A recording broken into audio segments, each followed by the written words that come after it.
माझं नाव प्रदीप महाजराव उगाने. मी याच्यात 7-8 महिने झाले काम करत आहे.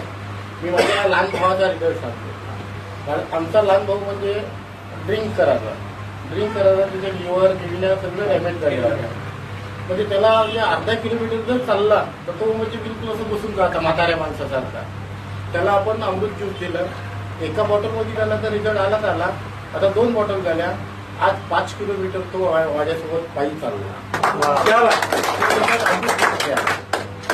मी पुष्कळ जणांना दिले, पुष्कळ जणांना रिझल्ट आला. आणि एक आपल्याकडे एक अन्ननलिकेचा कॅन्सरचा पेशंट आहे कोंढेरला. 1 महिन्याचं मी औषध दिलं. त्यांना फोन करून विचारलं तुम्हाला कसं काय वाटते. मला म्हणे पोळी जेवता येत नव्हती त्यांना. आता ते पोळी भाजी जेवून राहिले. नाही तर पहिले वरण किंवा जेवण होते, पण आज ते पोळी भाजी जेवण करत आहे. आपल्या अमृत ज्यूसमुळे हे त्यांना रिझल्ट